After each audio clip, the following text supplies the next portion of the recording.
Well, it's nice to meet you as well. I'm just happy to be here to help Ukraine. I first discovered Ukraine when I heard about the Maidan, and I saw the spirit of the people fighting against corruption and fighting to, it started off parents defending their students who were protesting and then were attacked by the police.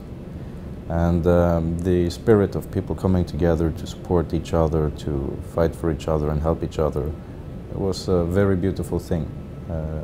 It's not very common today. And it's one of the most beautiful spirits I've seen in modern time, and I wanted to be part of supporting this.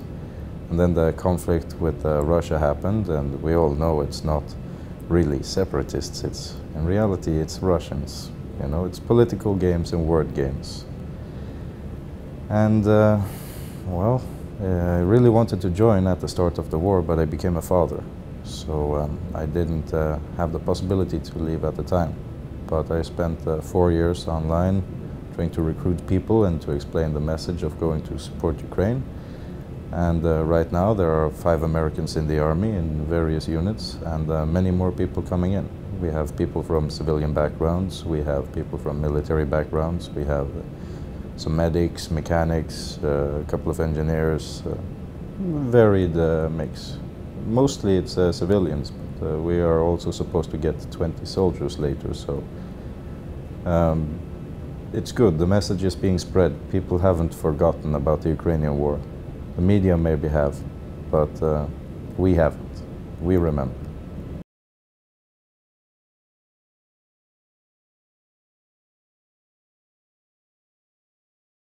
Oh, my military experience is extremely limited, only here in Ukraine, I've spent a lot of time stumbling around Ukraine and the legal system. I was even homeless, and just tried to find a unit to join so I could go to the occupied regions and fight these bastards.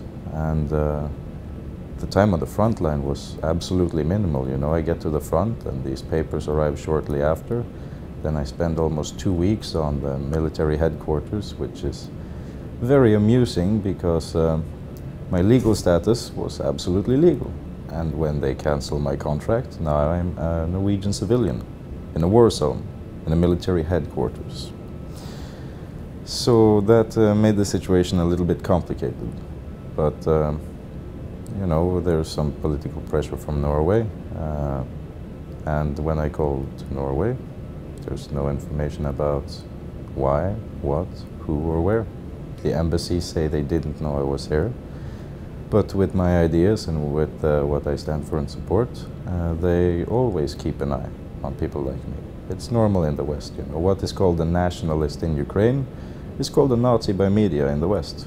That's just how it is, If you support any sort of normal culture, or your own culture or your own people, then you're an evil, racist, Nazi, xenophobe, bigot. You've probably heard all of these phrases that they use in Western media. It's like parrots. So now I'm just here trying to navigate my way out of this political mess and go back to the front to fight.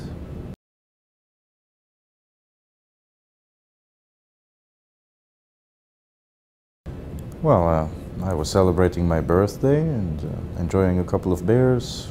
I figured I have enough money for 3 beers. Maybe I will meet some interesting people and have some good conversations. And that I did, both before and after the police encounter. So one second I was walking down the street, the next second my face is on the ground and I'm being dragged into a police car. They beat me for some hours and, even spit on me and laugh at me while they film me on their phones. They didn't appreciate me not giving up. They did a mistake. I came here to fight. I gave up everything home in Norway to come here to fight.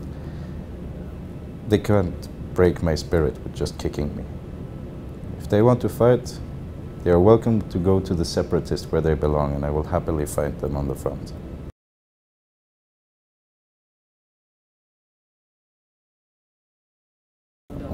I wouldn't be surprised if there is some sort of support, one way or another. Either it is pro-Russian support, or corruption, or political pressure from Norway, because they seem to know who I was very well. They didn't even ask for my documents. They didn't check my passport or anything. Only halfway into the beating did they take my passport.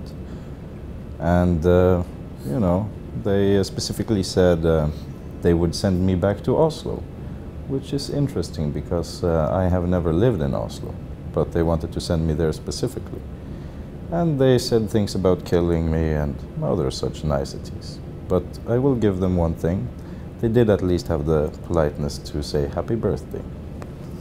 I guess it is, because it seems very random to me. I've had bad experiences with the Norwegian police as well, but you know, I've never been in a situation like this or heard about this, where this situation. I was wearing uniform. I have a Norwegian passport. I have some military documents. They don't even talk to me. They don't even ask me. They just drag me into police station, prevent me from being able to see any information around me that I can use to judge them, and then beat me very professionally because I got my papers from the hospital, not a single injury. Amateurs, they leave injuries. Professionals do not. Everyone knows this.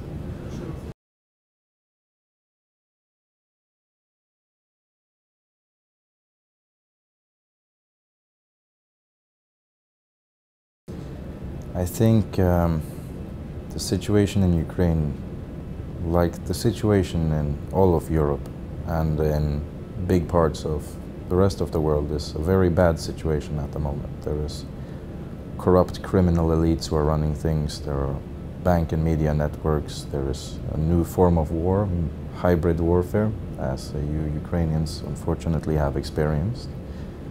And there are many powerful forces at play. But I believe that this situation in Ukraine, despite all the suffering and all the problems, is the best situation it could possibly be for the growth of a new Europe. I believe there, from Ukraine, we will see the future of Europe.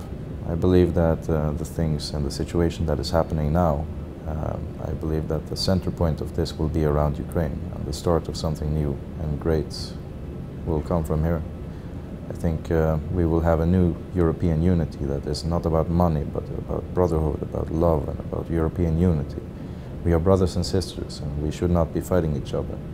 But so long as someone is playing political games and trying to take away Ukraine's freedom and trying to destroy the stability of Europe, then I will be here and fight, despite what the consequences are here or back home.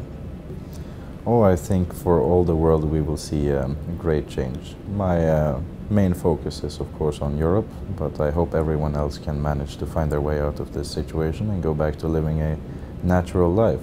I hope they can make similar unity in their own areas, geographically, and support each other politically, economically, and culturally, as things should be. Because every geographical area, despite its differences, are family, despite their conflicts. Norway has conflicts with Denmark and Sweden, but I would rather see them as my friends and brothers, my family, than as my enemies. I do not like the situation I see in Sweden. I do not like the situation I see in Norway, in Denmark, in any European country. Despite what has happened in the past, I'm not willing to let that destroy the future. I don't really know how to explain it, but I believe as things are now, we have to win. We don't have a choice. We have to stop the situation here, and I believe that if the situation gets better in Ukraine, that will further influence a lot of the Eastern European countries, create a unity which will further destabilize the power of the European Union, which will make everything in this bad system, inevitably with the bigger geopolitical and current system, it will collapse. And I think we can see a beautiful new start in future. And if we don't do this, then I don't think Europe has a future. I think it will disappear like ancient lost civilizations.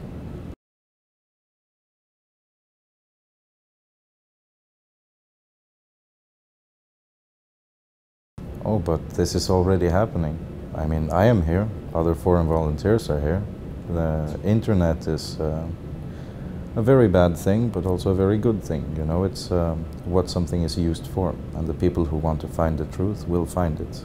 I used to believe in the East-West conflict, and well, I used to be a regular person who just believed everything the TV said. But step by step I learned more and more. I studied history, I studied politics and religions to understand why the world is as it is, and I see that there are certain tendencies that repeat themselves. You know, history moves in cycles, and